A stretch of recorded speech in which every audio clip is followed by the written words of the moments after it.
میں نے ہم آپ کو لوگ بتا بھی دیا، اب آپ تبصرے مت کریں، یا تو میں نے کمی چھوڑی ہے تو بتائیں، ورنہ پھر وقت آپ میرا لے رہے ہیں اور لوگوں کو۔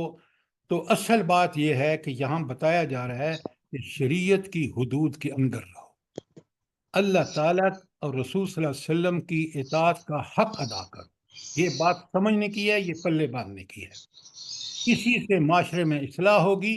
آپ دیکھ رہے ہیں کہ قرآن نے وہ جہالت کا جو جاری تھا رواج زہار کا، اللہ نے کس طرح نہ صرف ختم کیا، ہدایات اور دیکھیں تنبیہات کتنی زبردست ہیں۔ آیت نمبر 6 میں فرمایا یوم یبعثہم اللہ،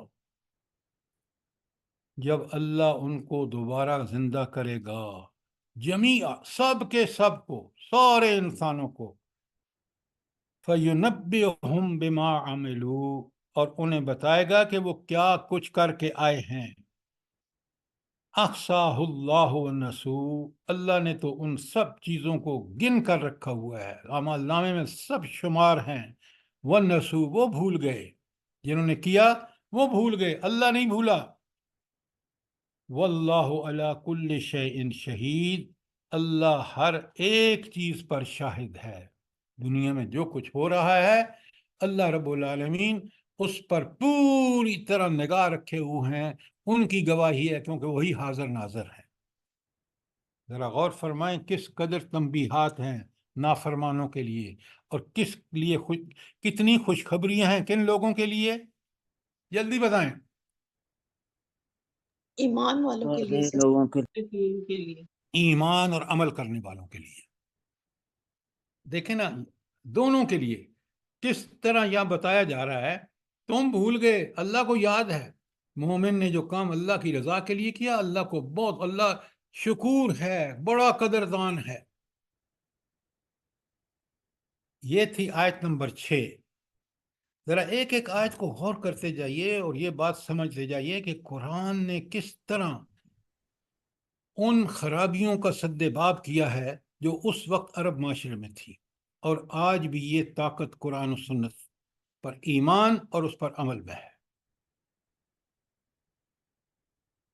پھر دیکھیں اللہ تعالیٰ کس طرح اپنی صفات کے ذریعے ہمارے ایمان کو پوری طرح زندہ جاوید بنانا چاہتا ہے۔ الم تری ان اللہ یعلم ما فی السماوات و ما فی الارض، کیا تو نے غور نہیں کیا، کیا تو نے دیکھا نہیں کہ اللہ زمین و آسمان میں ہونے والے ہر کام کو جانتا ہے۔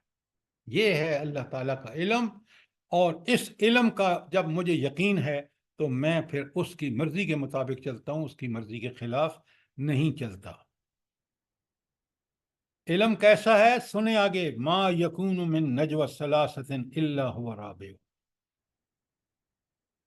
اگر کوئی سرگوشی کر رہے ہوں 3 آدمی تو چوتھا وہاں کون ہوتا ہے؟ اللہ تعالیٰ کی ذات۔ اللہ تعالیٰ کی ذات۔ اللہ کو ان تینوں کے جو سرگوشی کر رہے ہیں وہ اللہ ہی کو علم ہے۔ ولا خمسۃ الا هو سادسهم، اگر 5 ہوں تو چھٹا اللہ رب العالمین ہوتا ہے۔ ولا انا، ہاں، من ذالک ولا اکثر، ہاں، ولا ادنا من ذالک ولا اکثر، نہ اس سے کم اور نہ اس سے زیادہ۔ الا هو معهم اینما کانوا، وہ جہاں بھی ہوں، جس جگہ بھی ہوں، اللہ تعالیٰ ان کے ساتھ ہے، وہ حاضر اور ناظر ہے۔ یہ ہے ایمان، یہ ہے ایمان یقین والا، جو آپ کو اور مجھے ہر برائی سے بچاتا ہے کہ میرا رب دیکھ رہا ہے، وہ میرے ساتھ ہے، جب کوئی نہیں تو وہ ساتھ ہے میرے۔ اور پھر یہ سب چیزیں جو اللہ کے علم میں ہیں لکھوا لی ہیں۔ ثم ينبئهم بما عملوا یوم القیامہ، تو قیامت کے دن جو بھی عمل کیا اس کے بارے میں اللہ تعالیٰ ان کو صاف صاف بتا دے گا، آگاہ کر دے گا۔ کیوں کر دے گا؟ یہ صفت اللہ تعالیٰ کی صفات جو ہے نا، اس کا علم اور اس کے مطابق اپنے آپ کو ڈھال لینا ہی مومن بنتا ہے۔ ان اللہ بکل شیء علیم۔ اچھا، اس آیت میں خاص لفظ کیا ہے بھلا؟ جلدی بتائیں علم، جی۔ یہ سما ثم ينبئهم بما عملوا يوم علم القيامة. ان اللہ سرگوشی کی ہے کہ جو بندہ سرگوشی کرتا ہے، 4 ہے تو 5واں اللہ ہے، اور 3 ہے دیکھیں تو چوتھا اللہ ہے۔ دیکھیں یہ ساری باتیں جو آپ کہہ رہے ہیں وہ مومن کا ایمان اور یقین ہونا چاہیے کہ اللہ کو علم ہے، لیکن کمال کی بات ہے ان اللہ بکل شیء علیم، بکل کو پکڑیے، ہر چیز چھوٹی بڑی ادھر ادھر کی کوئی چیز ہو جو دنیا میں ہو رہی ہے اس کا علم بکل شیء علیم۔ یہ بہت اہم چیزیں ہیں، یہ ہے مومن کا کام، اور یہ ہمیں کہاں سے پتہ چلتا ہے؟ قرآن سے، قرآن کے علم سے۔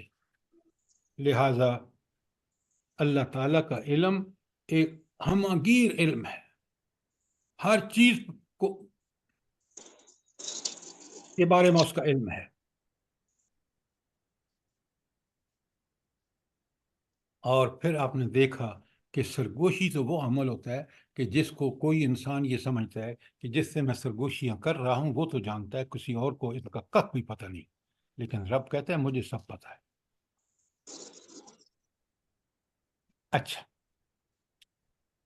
اب یہاں آپ آیت نمبر 8 میں جب ہم چلتے ہیں تو ہم دیکھتے ہیں، ذرا دیکھیں کہ منافقین جو اس وقت مدینے میں تھے وہ کیا کرتے تھے۔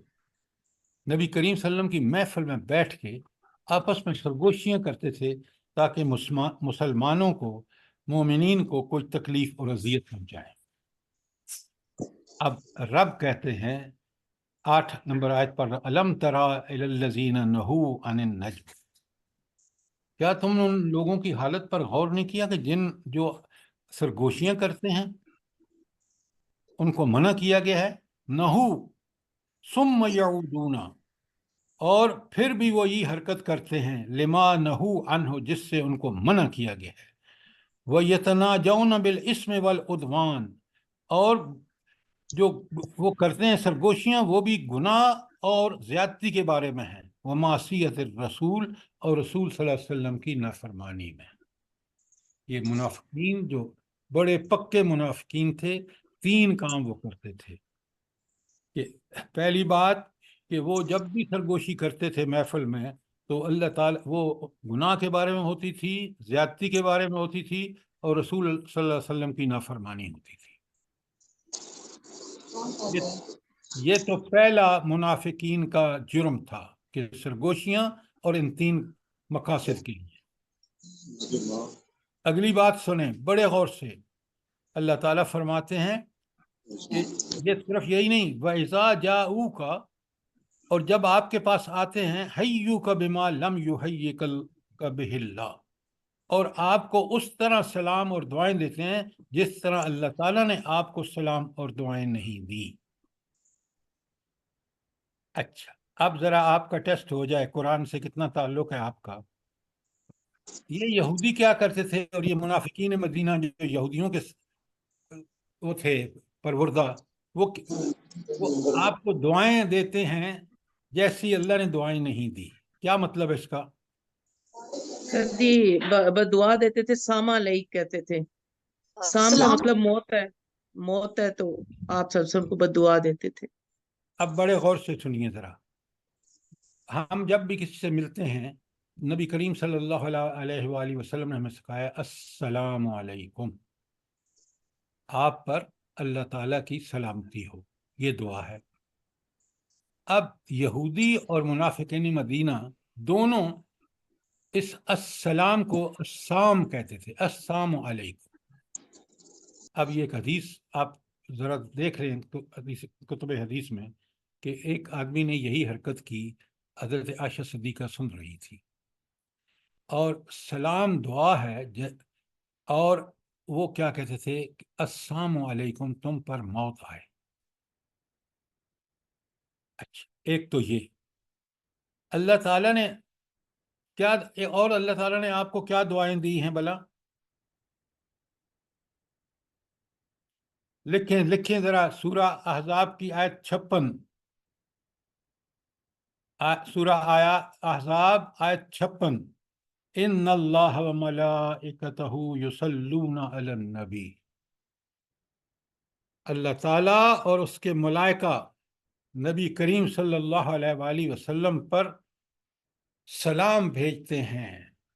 دعائیں، فرشتے دعائیں مانگتے ہیں اور اللہ سلامتی بھیجتا ہے. یہ ہے جس طرح اللہ رب العالمین نے نبی کریم صلی اللہ علیہ وآلہ وسلم کو دعا دی ہے.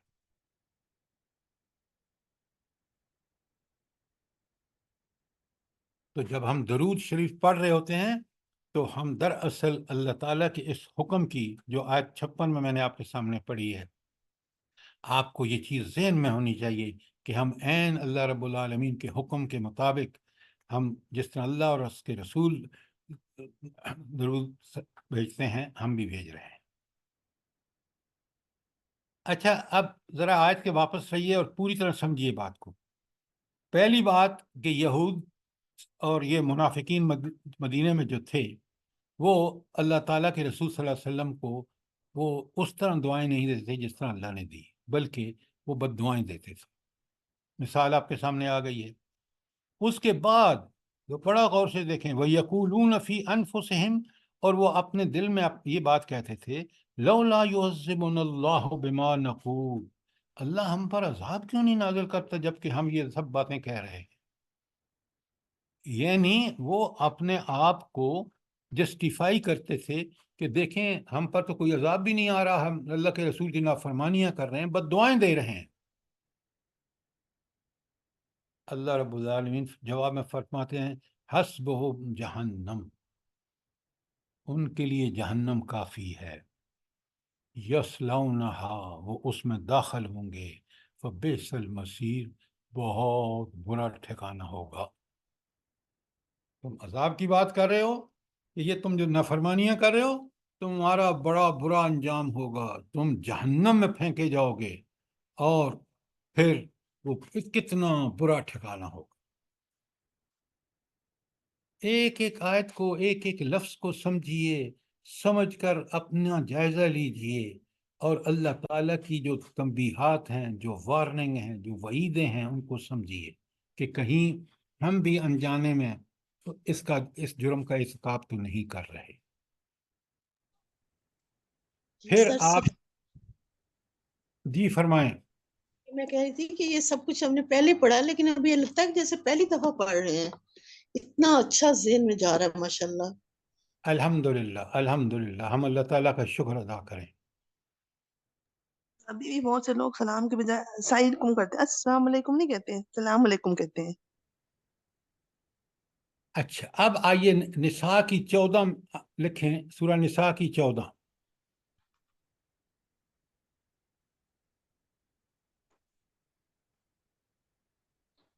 وہ جو یا ایھا الذین آمنوا صلوا علیہ وسلموا تسلیما، وہ احزاب کی 56 ہے. اور نساء کی 14 میں اللہ تعالیٰ نے دیکھیں نا، سرگوشیوں کرنے کا تو موقع ہوتا ہے کہ بعض دفعہ انسان سب کے سامنے کی بجائے نبی کریم صلی اللہ علیہ وسلم سے سرگوشی کرتے تھے، لیکن وہاں بتا دیا لا خیرن فی کثیر من نجواہم، ان کی اکثر سرگوشیوں میں کوئی بھلائی نہیں ہوتی. یہ کس کا ذکر ہے؟ منافقین کا.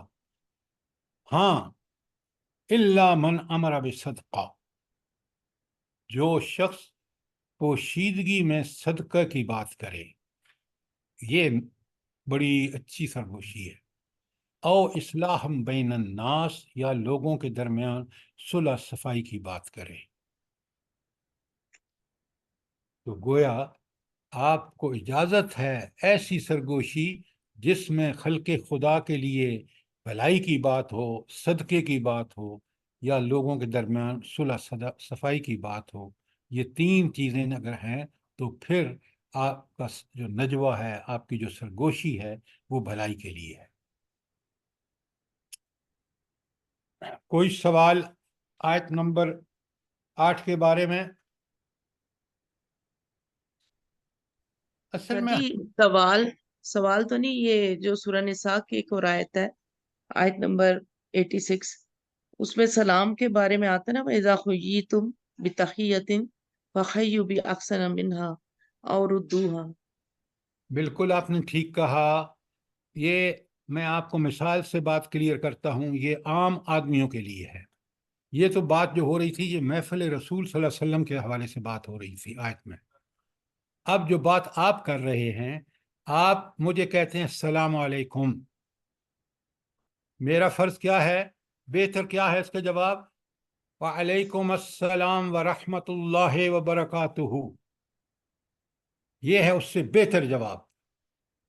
تو عام آدمی جب آپ ملیں، السلام افشو سلام بینکم، اپنے درمیان سلام کو عام کرو. آج آپ دیکھیں، آپ چل رہے ہو نا تو آپ حیران ہوتے ہیں کہ یہ سلام کا کلمہ جو اللہ نے بڑی آسانی سے ہمارے درجات میں بلندی اور ہمارے اعمال میں بھلائی کے لیے، لوگ بالکل بے خبر ہیں اس سے. تو یہ بات جو آپ نے کی ہے وہ عام انسانوں کے لیے ہے. بات کلیئر ہے؟ جی جی سر جی، جزاک اللہ خیرن کثیر. اچھا، اب آ جائیے آیت نمبر 9 میں. وہ تو تھا نا نجوہ، جو پہلی آپ نے پچھلی آیت میں دیکھا کہ وہ مقصد کیا تھا، نبی کریم صلی اللہ علیہ وسلم کو، مومنوں کو ایذا پہنچانا اور الفاظ کو ایسا موڑنا توڑنا کہ بجائے اس کے سلامتی کے وہ گالی بن جائے یا عذاب کی دعا بن جائے. اب فرمایا آیت نمبر 9 میں، جیسے آپ کو میں نے پیچھے ابھی بتایا ہے کہ یا ایھا الذین آمنوا، اب اہل ایمان سے خطاب ہے. یا اذا تناجیتم، جب بھی تم سرگوشی کرو، فلا تتناجوا بالاسم والعدوان ومعصیت الرسول. یہ 3 کام ہرگز نہیں ہونے چاہیے. نمبر 1، وہ سرگوشی گناہ کے بارے میں نہیں ہونی چاہیے. والعدوان، وہ سرگوشی کسی زیادتی کے بارے میں نہیں ہونی چاہیے. نمبر 3، ومعصیت الرسول، اور وہ رسول صلی اللہ علیہ وسلم کی نافرمانی میں بھی نہیں ہونی چاہیے. یہ تو منیہات میں آ گیا. وَتَتَنَاجَوْا، اور تم ضرور سرگوشی کرو، بالبر، نیکی کے حوالے سے. اگر آپ کو کوئی نیکی کی بات کرنی ہے تو وہاں سب کے سامنے نہیں ہو سکتی، تو اس کو آپ سرگوشی میں کریں. وَالتَّقْوَى، اور اللہ تعالیٰ کے لیے برائی سے رکنا اور بھلائی کرنے کی بات ہو. وَاتَّقُوا اللَّهَ، قرآن میں 64 مرتبہ ہے. یہ نوٹ کریں. ہم جس تقوی کو سمجھتے ہیں نا کتنا ضروری ہے، ایمان کے بعد سب سے بڑا تقاضا تقوی کا ہے. واتقوا اللہ، اور اللہ سے ڈرو. اللہ سے ڈرنے کا مطلب کہ برائیوں سے چھوڑ دو، اللہ ناراض ہوتا ہے. نیکیاں کرو، اللہ خوش ہوتا ہے. اور اس اللہ کا تقوی اختیار کرو، اس کے حکم کی پابندی کرو، اس کے امر بالمعروف پر عمل کرو، اس کے نہی عن المنکر کو چھوڑ دو. کیوں؟ الذی الیہ تحشرون، وہ اللہ وہ ہستی ہے جس کی طرف تمہیں سب کو جمع ہونا ہے اور پھر وہاں حساب دینا ہے. کتنی بڑی بات ہے، ذرا نوٹ فرمائیں. کس طرح کلیئرلی بتا دیا کہ یہ سرگوشی نہیں کرنی. کون سی؟ 3، گناہ کی بات ہو اور زیادتی کی بات ہو یا نبی کریم صلی اللہ علیہ وسلم کی منافرمانی ہو. لیکن دوسری آپ نے ضرور کرنی ہے، جو اگر ضرورت پڑے تو نیکی کے بارے میں ہو، تقوی کے بارے میں ہو. اور تقوی کا اللہ نے پھر حکم دے دیا، قرآن میں 64 مرتبہ ذکر آیا ہے. اور اس اللہ کا تقوی اختیار کرو جس کے پاس تم نے جمع ہو کر ایک ایک چیز کا حساب دینا ہے. یہ تھی آیت ہماری 9 اور 10 میں فرمایا. بڑے غور سے دیکھیں، یہ احکامات وہ احکامات ہیں جن کے بارے میں ہم سے قیامت کے دن اللہ تعالیٰ پوچھے گا. اب اللہ تعالیٰ اہل ایمان کو تسلی دے رہے ہیں آیت نمبر 10 میں، انما النجوى من الشیطان. یہ جو سرگوشی اور کانا پھوسی ہے ایک شیطانی کام ہے. کب شیطانی ہے؟ وہ جو 3 باتیں بتا دی گئی ہیں. اور یہ شیطانی کام کیوں کرتے ہیں منافقین؟ لِيَحْزَنَ الَّذِينَ آمَنُوا، تاکہ وہ ایمان لانے والوں کو رنجیدہ کریں. یہ ہے ان کا مقصد. لیکن اللہ تعالیٰ تسلی دے رہے ہیں، بڑے غور سے دیکھیے، وَلَيْسَ بِضَارِهِمْ شَيْئًا إِلَّا بِإِذْنِ اللَّهِ، اور اللہ تعالیٰ کے اذن کے بغیر کوئی نقصان نہیں پہنچا سکتا۔ یہ مومن کو یقین ہونا چاہیے کہ اگر نقصان پہنچتا ہے تو اللہ کے حکم سے، اللہ کے اذن سے، ان کے کانہ پھوسیوں سے، اس سے کوئی فرق نہیں پڑتا، بشرطے کہ مومن اللہ کا تقوی اختیار کرے۔ اور پھر آخری بات مجھے اور آپ کو پلے باندھ دینی چاہیے، وَعَلَى اللَّهِ فَلْيَتَوَكَّلِ الْمُؤْمِنُونَ، اور توکل اور بھروسہ مومن کس پر کرتے ہیں؟ اللہ پر، کہ ہر چیز اللہ کے کنٹرول میں ہے، اس کے حکم کے بغیر نہ کوئی فائدہ پہنچ سکتا ہے، نہ کوئی نقصان پہنچ سکتا ہے۔ یہ ہے ایمان۔ جب یہ ایمان کمزور ہوتا ہے، بھروسہ اور توکل اللہ پر نہیں ہوتا، تو پھر لوگ اللہ سے ڈرنے کے بجائے لوگوں سے ڈرتے ہیں، منافق اور کافر۔ آپ دیکھ لیجئے، تاریخ کا ہر دور دیکھ لیجئے، کس طرح وہ امریکن جو آئے تھے افغانستان کو ہمیشہ کے لیے ختم کرنے کے لیے، کس طرح وہ خوف اور ڈر جو اللہ تعالیٰ نے ان کے دل میں پیدا کیا، اسے چھوڑ کے بھاگے یہاں سے۔ یہ ہے اس لیے کہ ان مومنوں کا توکل مجاہدین افغانستان پر اللہ پر تھا، اور ان کا توکل اپنے ذرائع اور اسباب پر تھا۔ یہ توکل ہے جو انسان کو حوصلہ مند بناتا ہے۔ اچھی طرح سمجھیں، کیوں؟ وہ سمجھتا ہے، اس کو پک یقین ہے کہ میرا رب چاہے گا وہی ہوگا جو وہ چاہے گا، لہذا طاقت اور قدرت اس کے پاس ہے، میرا کام اس کے حکم کو ماننے میں ہے، میں نے اس کے حکم ماننے کا حق ادا کرنا ہے۔ پھر دیکھیں فتح کیسے آتی ہے، پھر دیکھیں کافر کتنا جو ہے وہ کمزور ہے،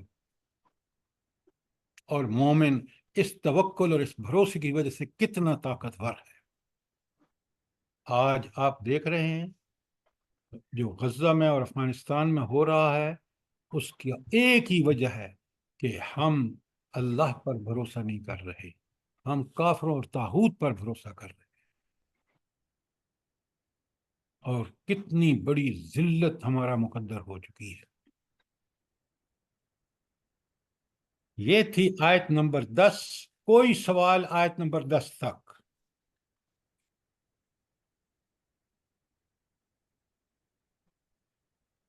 آیت نمبر 11 کل سے شروع کروں گا۔ میں آپ سے پھر بار بار گزارش کر رہا ہوں کہ آپ ان کو پڑھ کے آیا کریں، کچھ سوال تاکہ آپ کے ذہن میں۔ اب اہل مجلس، مومنوں کی مجلسی آداب کی بات ہو رہی ہے، مجلس میں مومنوں کو کیا کرنا چاہیے۔ آج آپ دیکھیں کہ کسی مجلس میں بڑا آدمی آئے، بیوروکریٹ آئے، وہ جو اسٹیبلشمنٹ کا بندہ آئے، جج آئے، وہ نمایاں پوزیشن پہ بیٹھنا چاہتا ہے، اور حضور نبی کریم صلی اللہ علیہ وآلہ وسلم دنیا کے سب سے عظیم انسان ہیں۔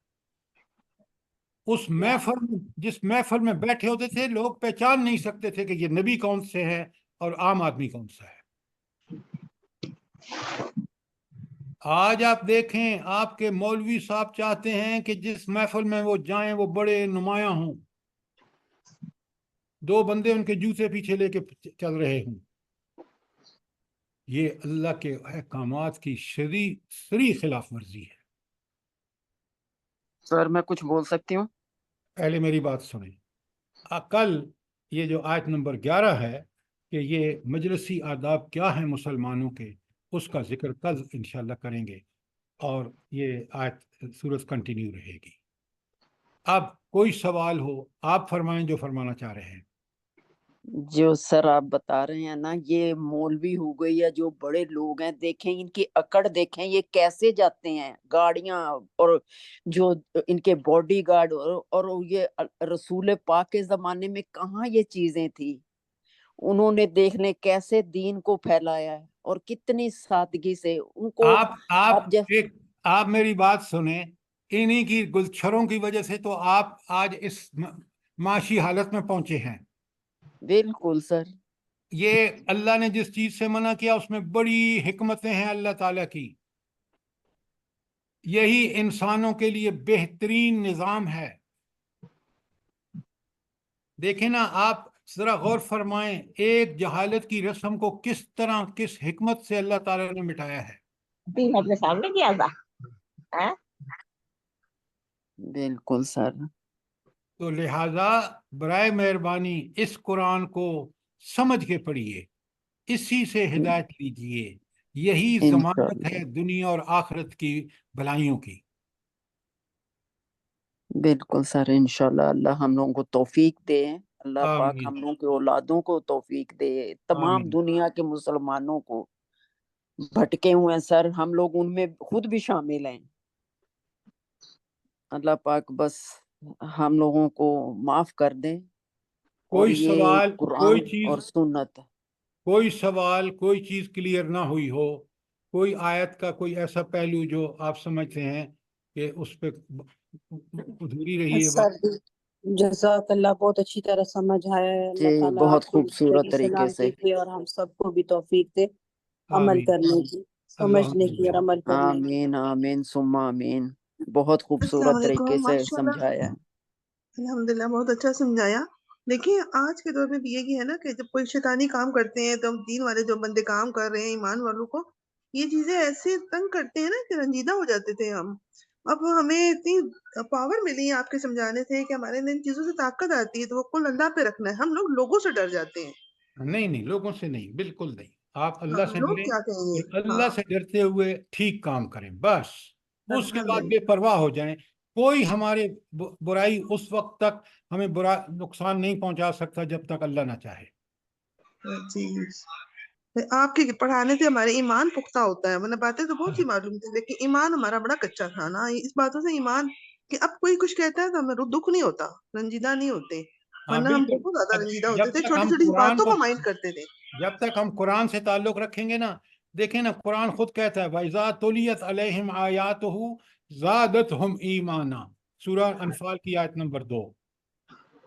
یہ سب قرآن کا کمال ہے۔ جی، ہم خوش رہنا چاہتے تھے، ہم نہیں رہ سکتے تھے خوش، کیونکہ ہم ہر وقت لوگوں کی باتوں میں سڑ رہے تھے۔ ہمارے زخموں پہ مرہم رکھا جاتا ہے جب آپ پڑھاتے ہیں تو۔ الحمدللہ الحمدللہ، الحمد ہاں، اس رب کا کرم ہے۔ سر جی جب ہم کہتے ہیں نا کہ کوئی کیا کہے گا، تو کوئی تو کبھی بھی خوش نہیں ہو سکتا، تو ہم اپنے رب کو کیوں نہ خوش کریں کہ ہمیں اللہ کو خوش کرنا ہے، باقی جو کوئی جو مرضی ہے کہتا رہے، ہمیں اس کی پرواہ ہی نہیں ہے۔ تو میں بہت مضبوط ہو گئی اس چیز کو پکڑ کے کہ میڈم یہی بات ہے، مومن کا یہی سب سے بڑا سہارا اس کا اللہ ہے۔ جتنا وہ اللہ کو پہچانتا جاتا ہے، جتنا اس کا تعارف، جتنی اس کی صفات کلیئر ہوتی ہیں، وہ کسی سے نہیں ڈرتا۔ کیوں؟ اس کا محافظ وہ اللہ ہے جو آل پاورفل، جس کی قدرت، طاقت، اختیار، جس کا حکم ساری کائنات پہ چلتا ہے۔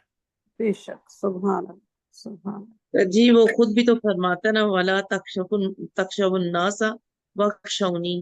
بخشونی، بالکل، کیوں اس سے ڈرو؟ اس لیے کہ طاقت قدرت اس کے پاس ہے، لوگوں کے پاس کچھ بھی نہیں ہے بیچاروں کے پاس، جس سے تم ڈرتے ہو نا۔ آپ دیکھیں ساری امت مسلمہ کے حکمران امریکہ سے ڈرتے ہیں، اور امریکہ کس طرح آپ کے سامنے ذلت سے بھاگا ہے افغانستان سے، ابھی بھی ڈرتے ہیں۔ کتنے بزدل ہیں ہم لوگ۔ بزدلی یہی تو ہے، ہم اپنے بچوں سے بھی ڈرتے ہیں۔ بالکل ٹھیک کہا آپ نے، ہاں اس لیے کہ ہم اللہ سے نہیں ڈرتے۔ جی ہاں، سر اللہ نے امریکہ کے متھے کے اوپر جو ہے ذلت کی مہر لگا دی ہے ابھی نا۔ بے شک بے شک۔ اگر کوئی سوال نہیں ہے تو جیسے میں نے آپ سے گزارش کی ہے، اب ہم نے 28واں پارہ شروع کر دی ہے۔ آج ہم نے اس کی پہلی سورت کی 10 آیات کر دی ہیں، کل 11ویں شروع کرنی ہے۔ ذرا سا آپ پڑھ کے آیا کریں نا، میں نہیں کہہ رہا کہ آپ اس کی تفصیل پڑھیں، لیکن کچھ سوال یا نشان لگا لیا کریں تاکہ آپ کو پھر بات سمجھنے میں بہت آسانی ہو۔ انشاءاللہ سر ضرور. انشاءاللہ کریں گے جو ایسے ہی میرا انشاءاللہ. پیج آپ نے بھیجے تھے نا وہ تو ماشاءاللہ پورے پڑھ لی. الحمدللہ بہت لطف آیا آپ سے پڑھ کے بھی, اور ان پوروں کو میں نے آج پڑھ لیا الحمدللہ, تو بہت ہی اچھا لگا. اور کوشش پوری کرتے ہیں کہ پڑھ کے آئیں, اللہ ہمیں موقع دے تو ضرور بارک پڑھتے ہیں. اللہ فیک، بارک اللہ فیک. اللہ تعالیٰ آپ کی بچی کو صحت کاملہ اور عائلہ عطا فرمائے. آپ آمین آمین. فٹافٹ وہ تسکین درد کی گولیاں حاصل کریں، جی ورنہ بندہ میرے پاس بھیجے میں ان کو دے دوں گا. جی سر جی, آپ کی جگہ بھی ایفیٹ میں ہے؟ کیونکہ ایفیٹ ہاسپٹل میں ہے, علی میڈیکل میں, تو وہاں سے قریب ہے آپ کی جگہ؟ اوہو، میں الفوظ اکیڈمی وہ ہے E11 میں ہے اور میرا گھر G9 میں ہے. وہ شام اچھا کو آپ 1:30 بجے کے بعد یعنی 2-2:30 بجے بندہ میرے گھر پہ آ جائے. گھر کا ایڈریس لکھ لیں، ہاؤس 438 اسٹریٹ 2 438 اسٹریٹ 2 گلی نمبر 2 32 G9. وہاں جی سے 9. علی میڈیکل سے ڈرائیو جو ہے وہ 3-4 منٹ کی ہے. ٹھیک ہے سر جی, جزاک اللہ. ٹیلی انشاءاللہ فون نمبر لکھ لیں تاکہ وہ بندہ مجھے فون کر لے. میرے پاس ہے آپ کا فون نمبر. وہ دے دیں اور بندہ بھیج دیں آج دوپہر کے بعد. ٹھیک ہے انشاءاللہ. اور اگر ابھی ٹھیک دفتر میں آ جائے الفوظ اکیڈمی 11 تو جی ادھر تو مشکل ہے سر جی, آپ کے گھر سے انشاءاللہ لے لیں گے 1:30 بجے کے وقت پہ ٹھیک ہے. جزاک اللہ. انشاءاللہ. جزاک اللہ خیر. ربنا تقبل منا انك انت السميع العليم وتب علينا انك انت التواب الرحيم.